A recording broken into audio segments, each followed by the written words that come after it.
Life is sweet. Let it sweep you off your feet. Hi, this is Ali and Find Your Joy. And I'm really, really happy that you are going to meet someone that I just think is incredibly special and wonderful and fabulous. And well, a whole bunch of other words could go on there. Tammy Scarlett, she is a best-selling author. We were co-authors in my first book. I'm not sure if it was yours. I forgot to ask you. Was it too? Oh, awesome. Okay, so we were co-authors together. She is the founder of the Women's Wellness Network. She's going to tell us all about that. Tammy is a gatherer of amazing women, and I've just been honored to be part of that little collection that she's been picking up along the way. She has done so many things. She's a cancer survivor. She has done so much work in volunteering with horses and therapeutic riding, and just it's endless, the list of not just the things that you've done professionally, not that that's not enough, but the way that you serve the communities that you're involved in is pretty darn spectacular. Hi, Tammy, welcome. Hi, Ellie. Thank you for having me. Oh, I'm so happy that you're here today. You know what? I'm sort of like my head is spinning because there's so many things I want to ask you about. So where to start, where to start, where to start? I think we could start and possibly even finish on Women's Wellness Network because that's something that's relatively new that you've been doing. You've founded this organization. Why don't you tell us a little bit about it? Because there could be some wonderful women out there that might be interested in this as well. Definitely, yes. Yeah, thank you. Thank you so much. Yeah, the Women's Wellness Network is super new. It's let's say a week and a half old, maybe. Yeah, well, it seems like it's really been around new. forever all of a sudden. I guess because so many of us have been connected with you that it sort of doesn't feel new, maybe Yeah, it just kind of to flows, us. rolls, Yes, right? yes, Yeah, yes. yeah. We've been So stalking you already. I think that's good. Yeah, sure. Well, it's a network for healers and for those who are healing. So it's a place where they can gather, they can come together, and they can like figure out their journeys together, right? We have so much to offer each other, whether it's a practice, whether it's just a story, whether it's some kind of inspiration, whatever it is. There's so many things that we can do to help each other and lift each other up.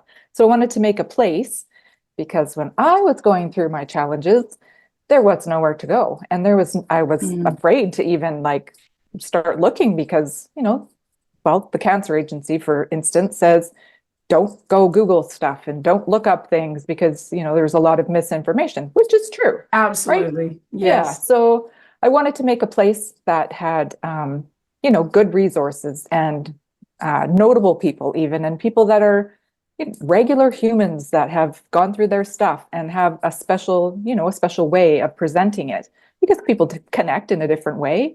Not everybody, Yes. speaks the same language, so to speak. So yeah, it's just a place where people can get together and they can really, exchange what they have. And I think that's, the most important thing is everybody has value and everybody has something to say. Everybody has a story. Everybody's been through things and we all are still going through things. So even if, you're not going through something today, it doesn't mean you won't be going through something next week or next year or know of somebody that is, right? So if we all are participating in some place like this and we know where to go and I'm going to make some special little tabs and things so it's easier for people to find certain things, right? Yeah. So if you're, looking for breast cancer things, then it'll be easy to find, that section. Or if you're looking for, something on depression or just getting physically well, any of those kinds of things, I'm going to have like separate little sections eventually where we can all, where everybody can just know where to look, right? It's like you don't have to go through the whole group to find what you're looking for. And then we're going to have that's great. Oh yeah, we're going to have summits, like micro summits with people all get together and pool their stuff. We're going to have interviews, which we're already doing, and like round tables, and we'll have training. There'll be people who come on and give their little half an hour of wellness, a little specialty they might have. Right. And then this is what's one of the things that, well, there's so many things that I love about this. First of all, that it's accessible, right? So those of us, which is pretty much all of us, I suppose, who have been through some medical things, and you're, like you said, first of all, I mean, there's lots of great information out in Google land, and Oh, yes. there's misinformation. So this little one-stop shop is, at minimum, people are accountable here. So there's some sort of way that we can we know that there's no ill intent, whether you agree with what someone does or not, if that's your thing, or if that's what you want to do or not, but at least we know that we can trust that the people here their intentions are honorable. So that's a huge step. And then one of the things that I'm really enjoying is I'm seeing like a really integrative health. So people from like every walk of wellness, whether that's more of the holistic approach or allopathic, or however it is, that's something I've been really noticing, that there's so much. And then that you're just inviting even people like me, like inviting people to come and share what they're doing, so we can kind of look through and go, oh, wow, that's interesting. And then again, people sharing their stories from who are pretty, early on in their journey of healing, all the way, and then people sharing that. And it's just, I've been really enjoying it. Even if I don't chip in as much, I'm watching. I think that's a good part about it, right? We can like sit on the sidelines. We can just be the cheerleaders. We can, just observe. We don't have to have an interview. We don't have to participate. We don't even have to comment if we don't want to. Yes. I do recommend everybody invites their friends, their family, because you never know who's actually looking for something. Because I know personally, when I was going through everything at the beginning, I didn't want to speak to anybody. I was going through a divorce at the same time. I was having cancer, and I just shut out the world. I like turned into a little hermit, and I just needed to do everything on my own. And because I wasn't sure where to find anybody, or, the internet wasn't as, popular as it was then. This was in 2013. So, things have changed a lot since then. Right. And just even being able to find the person that I can resonate with, that I understand what they're talking about, it made it like really difficult. And it was frustrating. And I don't, you're suffering enough when you're going through crap. You don't want to suffer anymore, like trying to find help. Exactly. You go to your doctor, you go to your therapist or whoever you see, and they give you what they give you. It's their textbook. It's their, this is what we do. And generally nowadays they just give you medication of some sort and send you on your way. And what about the other parts, right? The human parts. Yeah, and like you said, so many doctors, they don't even have, not taking away from them, and my gosh, that's quite the thing that they have to be doing.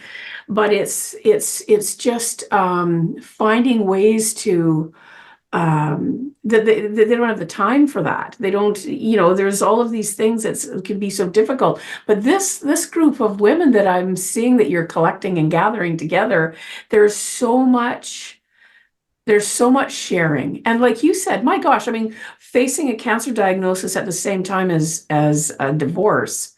Those are like, if I had to think, what would be the two worst things that I would want to do at the same time, or even just individually? Those would be pretty high up there. Look at you shine now. Well, thank you. I feel very, I feel glowing, like I feel healthy. I feel vibrant. I feel alive. Like my healing journey is, I'm still on it. I'm not saying I'm completely 100% or anything, but the steps and the progress that I've made are insane, because I didn't mention this part. After the breast cancer, after the divorce, after the reconstruction, it all fell apart, and I had to have my implants removed. So I was poisoned from the rupture of the capsule. So the stuff all flowed into my body, and had to have the reconstruction undone. And so that presents a whole new level of things, right? Now I'm flat, I'm a woman who's divorced, and my body's all weird, and at the time, of course, I didn't have Right. hair before, and now I have lots of hair again. Gorgeous hair. Yes, yes. Which But yes, bald and divorced and new divorce and that going all sideways for your reconstruction, that would be so that's going to be a challenge to find your beauty. a little bit. It really Yeah. was. And I really discovered that I needed to get honest with myself. I needed to be able to look in the mirror and love myself, because this is all I had, right? This Yes. is who I am. I don't have another body. I can't just jump into something else. Yes. So I'm going to have to take it with me.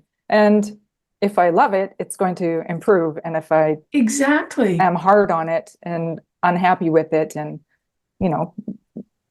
look down upon it, then it's just going to continue to spiral down, and won't have anything. I'll be vehicleless in this world. No, well, and it's true. I mean, like it's of course, like I'm looking at you and I only see beauty, but I'm first of all, a human, and secondly, a female human. And I mean, women in general, I mean, stretch marks, cellulite, a little bit too skinny, a little bit too fat, a little bit too, I mean, we can just be so unkind to ourselves and other women. And so I just think that at that time there must been something happening in you. Like you said, you had to take a real look at yourself and just go, yeah, I'm beautiful and I love me. Yeah. Yes. Yes. And if I can't love myself, well, nobody else is going to either. Right. In the mind. In your mind, I get it. I get it. Yeah. So yeah, I really worked hard with that and put my foot to my ass. Like, you're not giving up, you're not quitting, and you're gonna do the best that you can do. And that's all you can do. So Yeah. go and do it. So I'm doing it. You are doing it. And so I mean, this has been, did you say 2013? Yeah, that's when I was going through cancer. Okay, so now we're at 11 years post, so in the thriving, not just surviving stages of things. And so there was all of that time where you're trying to sort it out, and you had kids at this time, and you're like, yes. I mean, it's a lot of stuff. Should we mention the other things? Like when I fell off the bike and broke my ribs right after my reconstruction, when I fell down the stairs and displaced my sternum right before about a year before the rupture happened. So it's like things upon things upon things. Yeah. So that was really the key. Like, I need to stop this cycle. I need to stop this pattern of things that are happening, because it seemed to be that way. Like, I wasn't living in my body. I wasn't present in my body. And it was very numb. And yeah, things just kept happening. So I needed to re-inhabit. Re-inhabit. I love re-inhabit. You needed to like re-inhabit your own space, your own body, like all of those things that I think so many people, I can certainly relate to that. So many people can relate to that, whatever it is, whether it doesn't matter, because even probably, I don't really know who, but the most, what we would think of as a perfect person or woman or whatever, she probably has to re-inhabit. Like, it just seems to be part of the way that, society works, that what we're fed, and men get their own fair share of it. I'm just speaking towards the stuff that women go through, but men certainly go through, like, don't be a man. You're not being a man. You're not, I mean, the crap that gets put on men is disgusting. Honestly, like, I'm just like, oh my gosh. But looking at the woman's side now, it does tend to really be about our bodies. And so now you're re-inhabiting. I love that word, re-inhabiting your body. And what are some of the first things that, once you started to really know that you were re-inhabiting your body? Oh my gosh, I just love that. I'm going to be using that. I'm going to write that down. just taking possession back. Yeah, it's like you moved out. You know, this is your home, and I moved out. I was just a thinking, going with the system, going with the programming, right? Not really living. I was just existing. I wasn't living. Right. So yeah, getting back into myself, it was a whole bunch of things, like noticing physicalness first, you know, like I had neuropathy in my feet from chemo, Right. and yeah, and then the chemo brain too, right? Like, so at both ends, I was like disconnected, and all the things that were in between too. So the first thing I really started to work on was my feet, because I'd fallen down, like I said, I'd fallen down the stairs and displaced my sternum, which is not a very fun thing. I'm certainly not laughing because I'm thinking it's funny. I'm just thinking, what else could go wrong? Oh my gosh. I know, that's I needed to stop it, right? Because it was, I could see it was not going to stop unless I did something. I needed to like really take action. So I really worked on my feet at the beginning, because when I'd fallen down the stairs, I couldn't feel them. They were like numb, right? They were just numb. My feet were cold. I didn't notice. And I slipped on the carpet and, you know, went down. So, okay, I got to fix my feet so I can feel my feet. I can feel the ground. I can be grounded. I can, you know, at least do that part, right? Like, feel that part, because I don't remember the last time I had actually been grounded prior. So this was, I guess, the end of 2017, beginning of 2018. I really was working on the physicalness, like even just the balance of my body. I'll tell you some more stuff. Your head's going to spin off. When I was 14, I had an accident on a horse. I was thrown into a telephone pole, so my ribs are like out of whack. Oh, yeah. So they're out of whack, and then so my whole body's a little off kilter, right? And then when I fell in Peru and broke my ribs in 2015, 2014. It was like, okay, if you can't get yourself square because, you know, like I'm off balance, everything's not set straight. So I really worked on that, like doing yoga and things like that too, but just making my own little program and standing on my feet and just closing my eyes and like trying to, I know you had vertigo. I've had vertigo also. I won't tell you about that. No, it's totally not. I know. Right? It's totally not. It's awful. So I don't have that anymore, thankfully. But noticing that when I closed my eyes, I could feel when I was not straight, and I'd stand in front of the mirror and I'd look at myself and I'd be like, oh yeah, you're like wonky.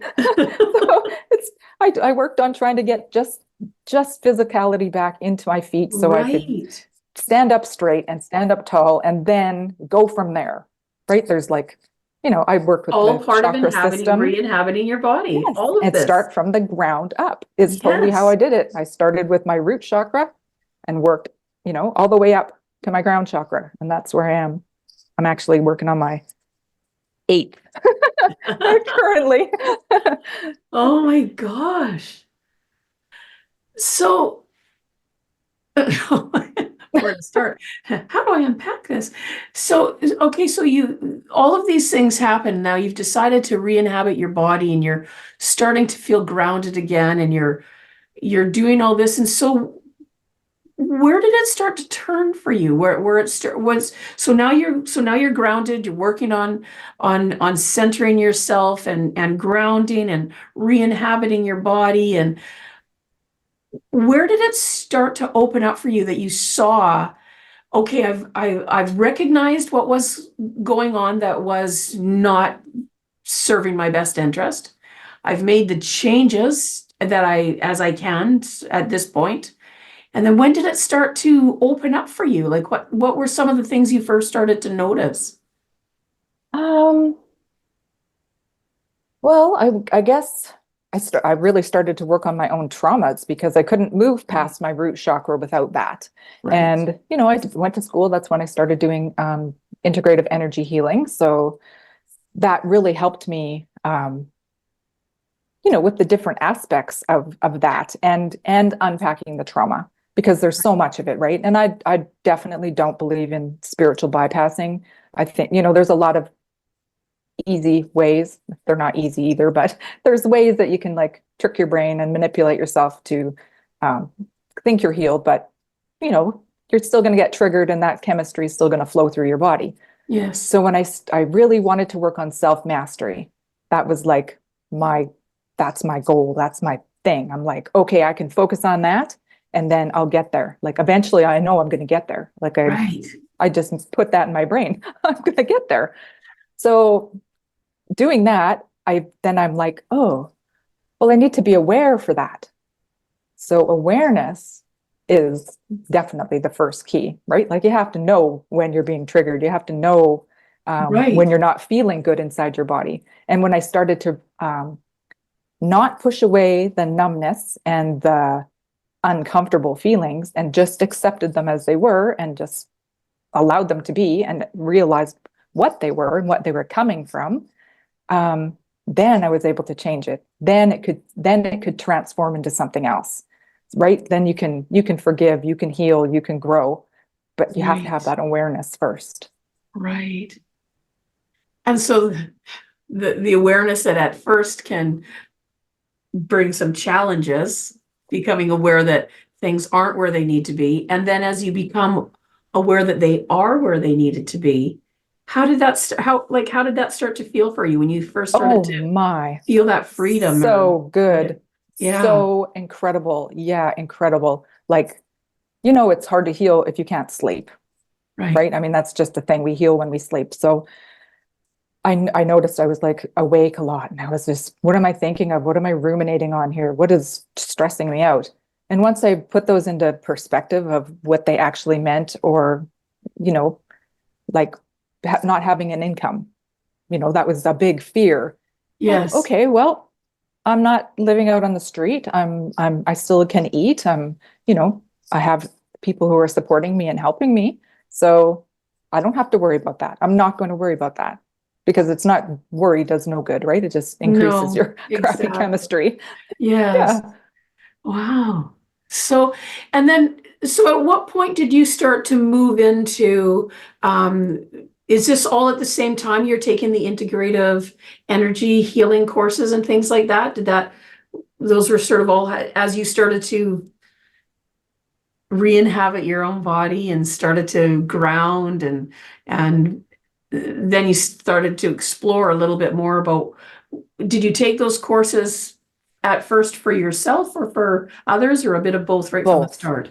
Right. Yeah, both. Yes, because when I was right from the very beginning, when I had cancer, when I was going through treatments, when I was sitting in the chair there, I'm like, okay, I'm sitting in this chair, but I'm going to be on that side. I'm going to come back and I'm going to help. I see these nurses, they're running around like crazy people. Of course, all the whole medical system, everybody's taxed and stressed and all that stuff, right? Yes. So I'm like, if I can come back and help them, and also maybe just be an encouragement for other people because they see, well, I'm doing okay, then that's what I'll do. So that's what I did. And I right away, I'm like, okay, I see that there's this missing in the system and this needs to be addressed. And, oh, maybe this could be done better, or maybe we could add this kind of program.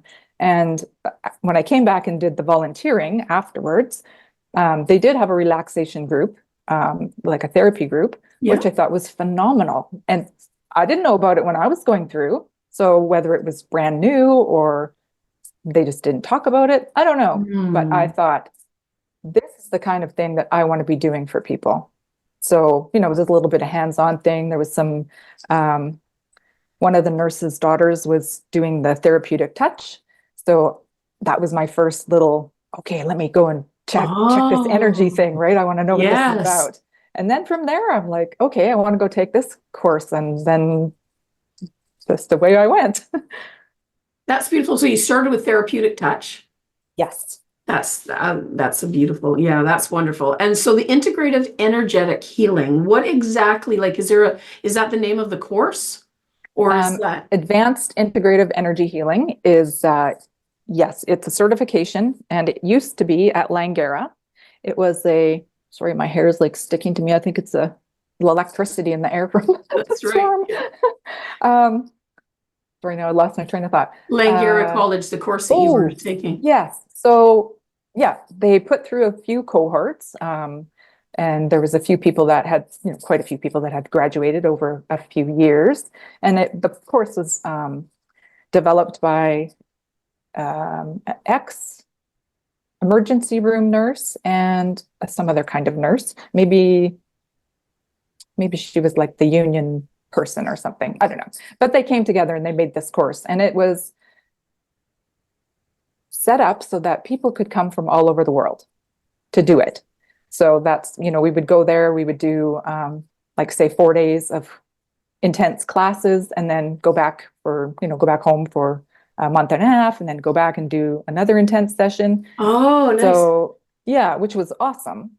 But when COVID came, because it's like it's one of those programs that it's not being a nurse, so the bottom things have to go, right? Even though I believe nowadays, here we are, when was I taking that? 2017 was when I was taking it, 2016, 17. And things have changed a lot even since then. Like we were saying, right? We noticed that people are looking for other ways and other methods. And yes, I think it would be very valuable now. But they closed the program when COVID came, because the nurses who were, involved, the instructors and things, they had to go find other jobs. Yes. So the course closed. Yeah. So it's really kind of, well, it's a little bit frustrating and sad for me, because I didn't get to actually complete the very end of it, right. And get certified. But that's okay, because maybe that's not what I was actually supposed to do. I'm supposed to be doing this instead. Exactly. And you have the information, which is really, that's, and I see a lot of times now there's in hospitals, in a lot of different healthcare places, that they are they're very open to integrative health now, and understanding. Well, I want to say, not that I'm not suggesting that they didn't understand before, but I think the world is open now for us to talk about it.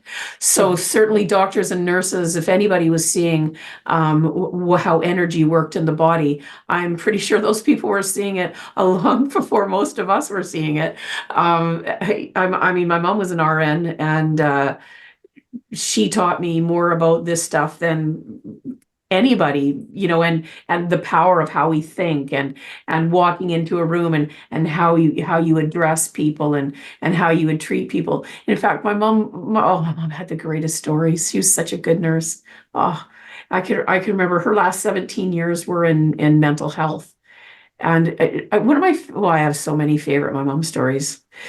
A couple of things I just do, but one thing was a person required sedation, and they were fighting that.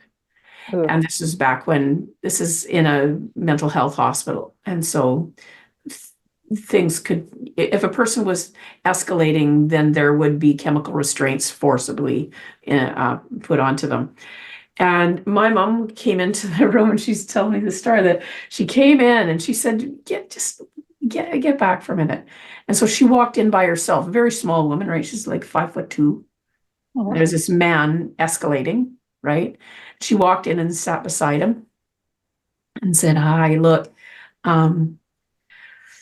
if it would be okay with you, they're going to come and they're going to give you this medication. That's going to happen.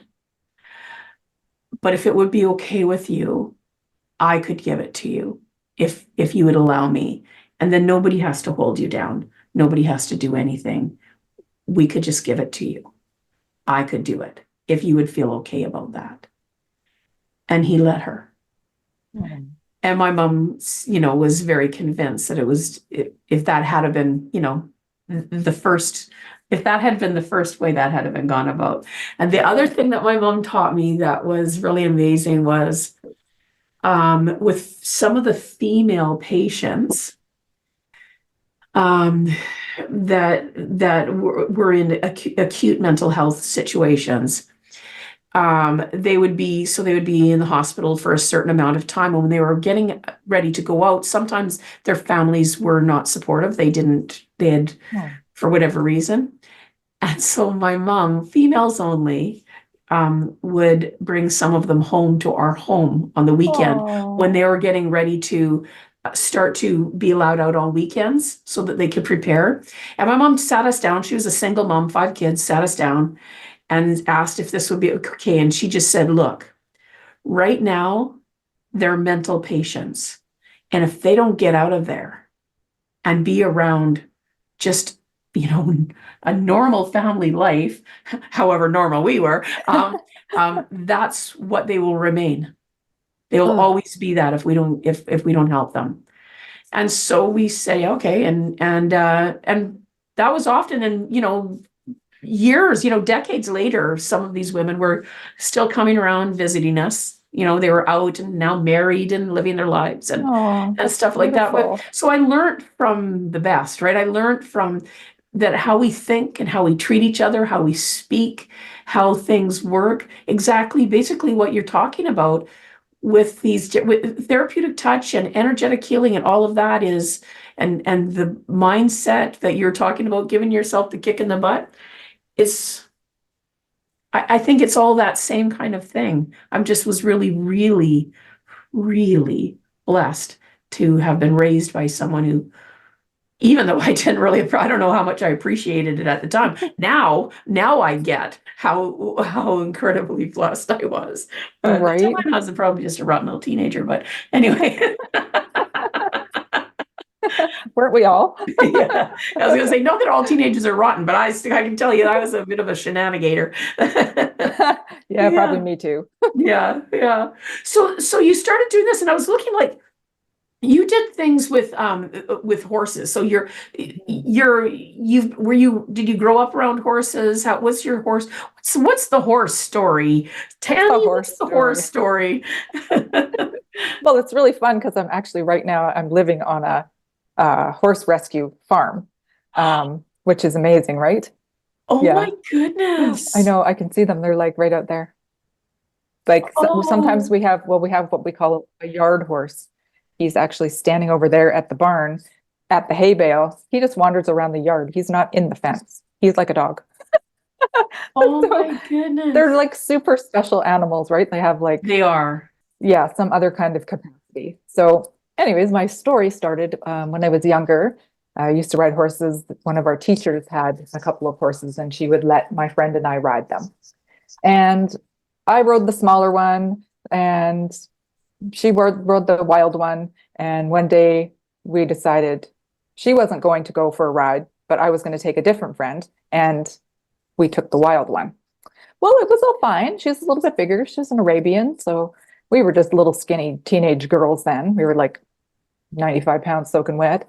Um, and we're heading back home. And I don't know, animals know when you're getting close to home, right? So she just decided to bolt and ran us up between a ditch and a telephone pole. And she like scooted around it because there was a fence there. And we went flying into the telephone pole. And that was a bit of a trauma. Broken ribs, punctured lungs, that kind of stuff. But that was it. Nothing else major. And after that, I did not go on horses. I was deathly afraid, and I was never going to get back on a horse. Fast forward a few years, when I was 40, I think I was around 40, and I thought, well, if I'm ever going to get back on a horse, I should probably think about doing it now because I'll mend better if I fall off now and break something. So that was in my mind, though, even right. I'm like, but I'm going to do it anyways. I'm going to do it anyways. So I went and I took a couple lessons, and where I was taking lessons is in Maple Ridge. You know Maple Ridge? I sure I do. lived, I yeah, I grew up in lived in, Coquitlam. oh, there you go. Yeah, I lived in Mission. So I grew up in Mission. And there's a therapeutic riding center there, right beside it. And I just kind of was intrigued and, checking it out when I'm there. And the therapist, because there's a therapist, because it's actual like therapy, she's like, you want to come and help? Like, okay, well, sure. Like I'll clean the stalls or whatever, like that kind of stuff, just be around the horses, which I did maybe for 2 weeks. And then she's like, do you want to come and help? I'm like, what do you mean? She's like, come and help me. Like, okay, awesome. Let me do that. So I volunteered like 70, 75 hours doing that with her. And she's like, I think you should do this for a living. You should come and be a therapist with me and blah, blah, blah, blah. I'm like, oh, I don't know if this is actually what I want to do. I don't know what I want to do. Just wait a second. And I freaked out, right? Yeah. So then I started taking other more lessons, but in Abbotsford. And there's a rescue in Abbotsford that I thought, okay, well, I'm not going to go to the other place in Maple Ridge because now I'm going here. So Mhm. I went to a horse rescue there, and Circle F, I believe it's called. I think it's still working, and helped with the horses there, and even got on a couple times. And this is when I decided I was cured. I got on this horse who'd come in as a rescue, and she was not a very nice horse, but I didn't know that. And she was trying to buck me off, and I managed to stay on. And I was just like, okay, I just like did a buck and bronco thing here. I'm good. I can ride like a casual horse now. I'm not going to be afraid. So after that, then I went and started working at the stables. I was the barn manager. I did trail rides. It was awesome. And then it kind of just finished, and I was like complete in that journey. I'm like, okay, I don't need to do this anymore.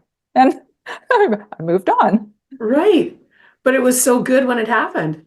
Oh, it was, yeah, and such healing, right? Because being like having the accident, and that the friend that I had ridden with normally, who rode the crazy horse, Yes. she actually ended up being killed when she was 17, when Oh, we were 17. So yeah, so that was okay. also a little bit of a thing, right? So I was connected, the horses connected my brain to her. Yeah. Yeah, so having the courage and the mm, letting that go, because sometimes living in yucky feelings is comforting in a way, right? Yeah. So Yeah. yeah, I just decided I needed to let that go too, and just really start enjoying them because they're amazing beasts. They are. I mean, in my life, I've had horses, and they always just remind me of dogs. They have the personality to me, they have the personality of a dog. I mean, they're big and powerful, but they so much have a personality of a dog. Yeah, And well, today they're out there playing. The dogs, two dogs, and I don't know how many of the horses, one pony and maybe three other horses. They were all like running around together and jumping and kicking and probably farting, having a blast. Yeah, that's right. Oh, they're so lovely. Oh, that's just wonderful. So if we could, I just wanted to get back before I don't want to head out or anything without making sure we got back a little bit. So you have a few things that you do. You have contemplation station, Correct. which do you want to just tell us a little bit about how that works and what contemplation state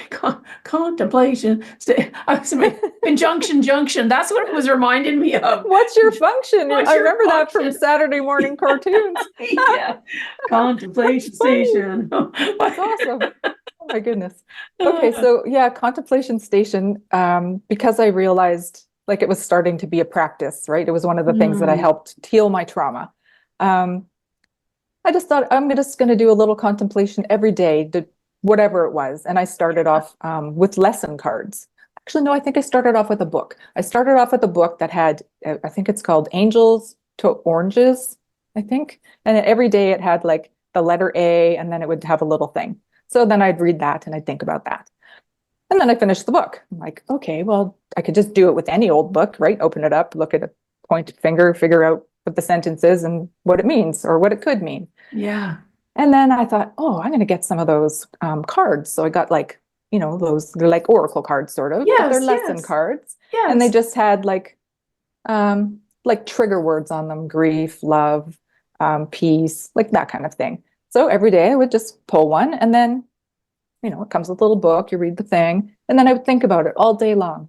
And it would be a really awesome thing to remind myself, right? Like in that awareness, like learning awareness. When I notice I'm starting to think about who knows what, your brain gets all crazy sometimes. then I'd be like, oh, wait a second. Right.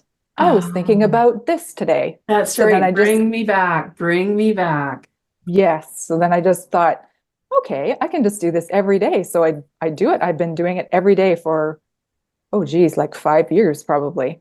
Oh, that's And beautiful. use all different kinds, like there's so many different kinds of cards now to play with and look at. And, Yes. and there was a bit of a taboo around, I think, like tarot and that kind of stuff.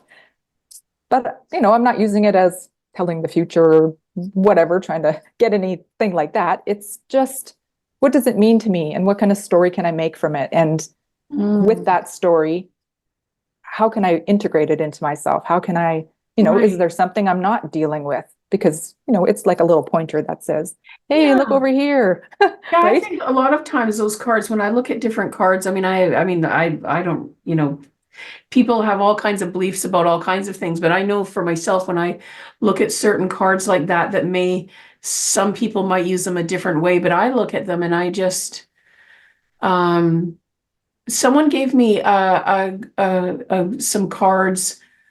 Oh, I've got to find. Where did I put them? Where did I put those? But they were of the Baha'i faith, Okay.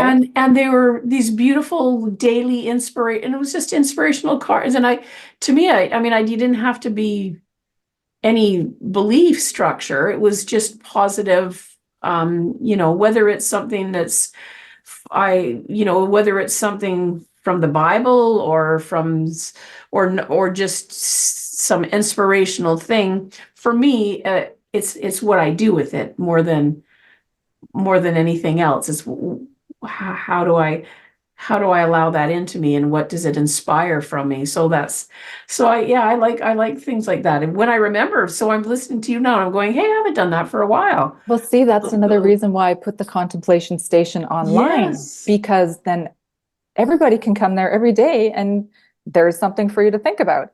And right now I'm Yeah. going through a workbook that I created, which is just basic questions that you never would think would be a healing modality or anything like that. Like, one of the things is, where have you been? That's one we're on today. Moving.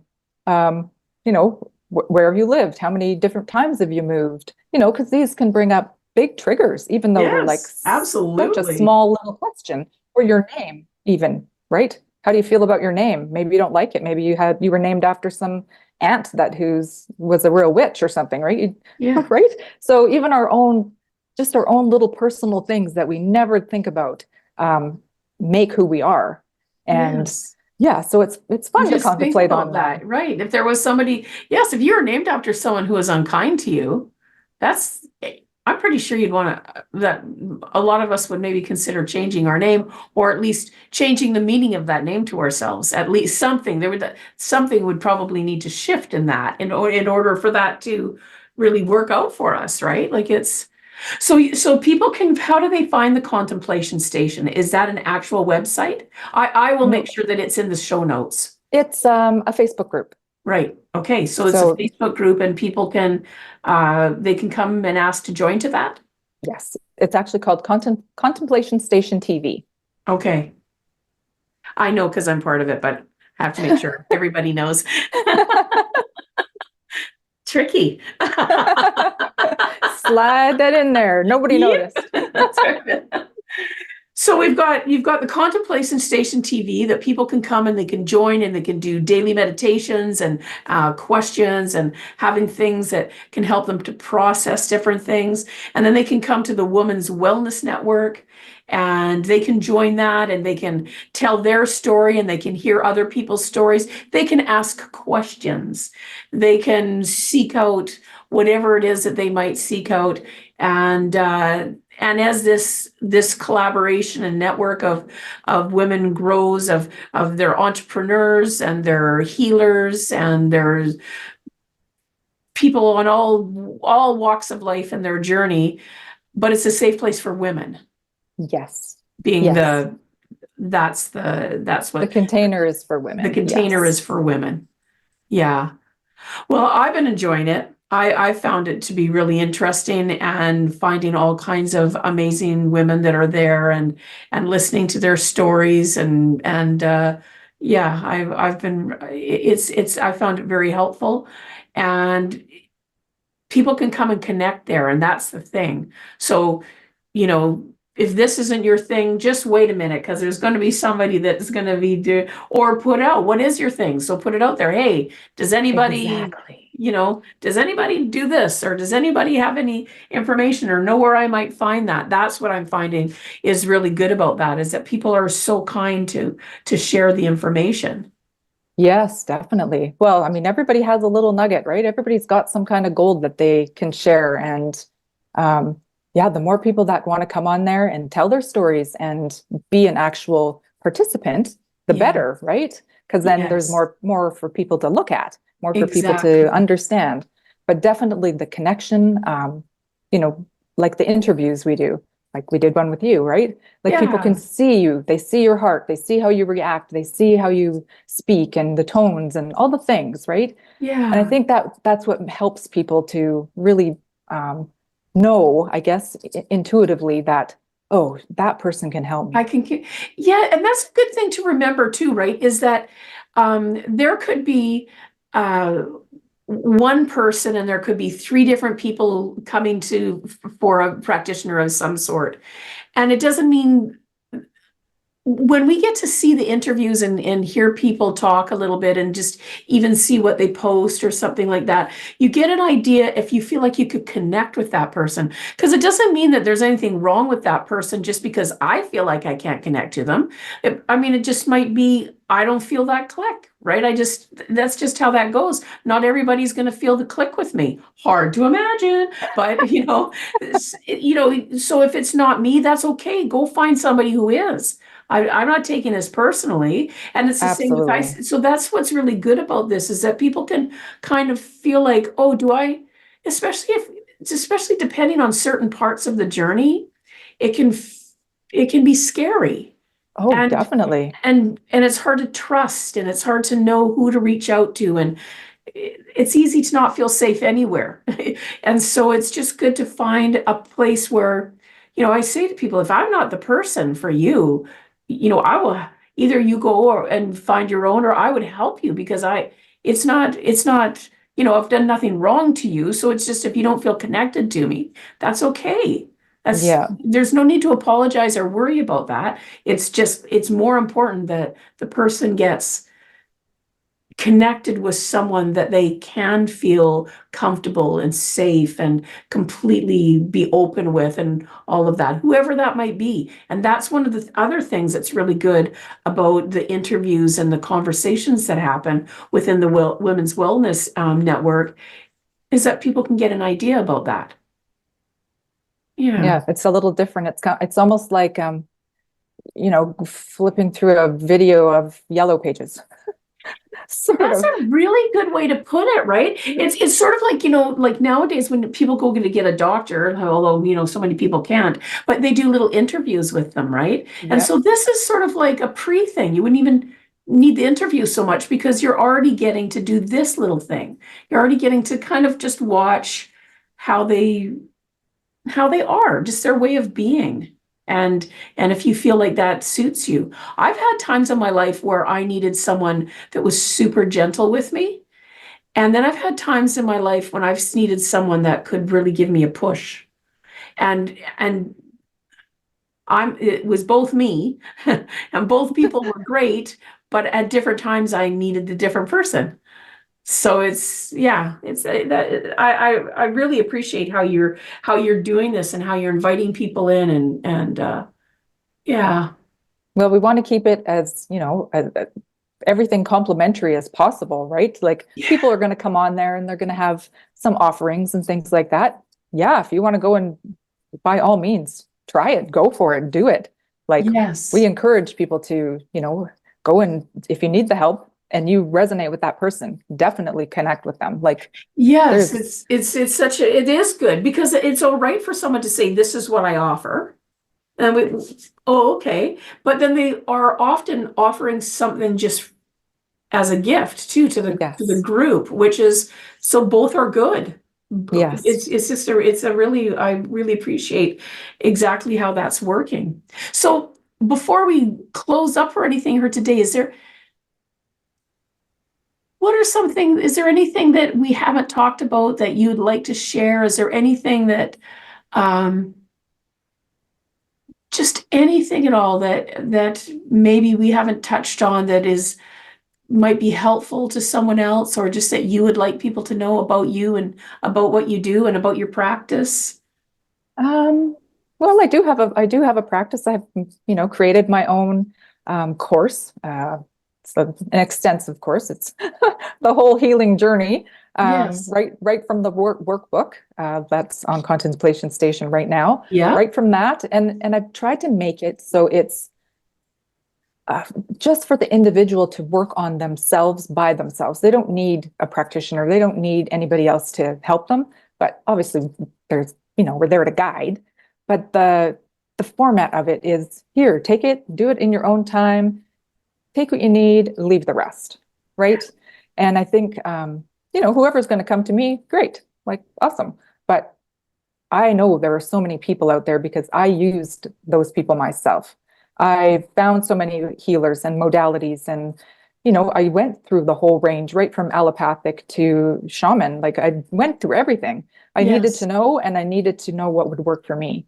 So I know that there's this broad spectrum, this, whole healing circle of things. And, maybe the shaman's over here and the actual allopathic doctors here. And maybe down here we have a breathwork coach. And maybe over here we have a meditation teacher and all the things, right?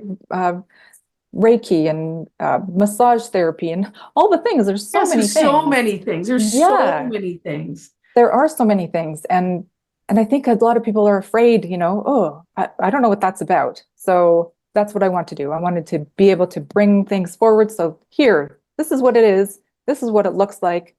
Do you like it? Yes. If you like it, great. If you don't, that's okay. I have something else. Yes, yes. Oh, that's beautiful. So there we go. If you don't see what you're looking for right there, just keep looking around, because it's going to be here. It's going to be here.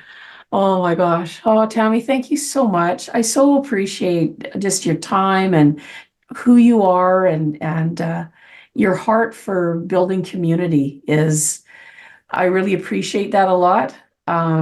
I'm someone who loves community, and when I see someone that takes the time and makes the effort to build such a beautiful, welcoming, healing space, I just really appreciate that. I wish you all success. All of us. Thank you. Yes, right? That's the thing. It's for all of us. Yes. Yeah. It's beautiful. Thank you so much.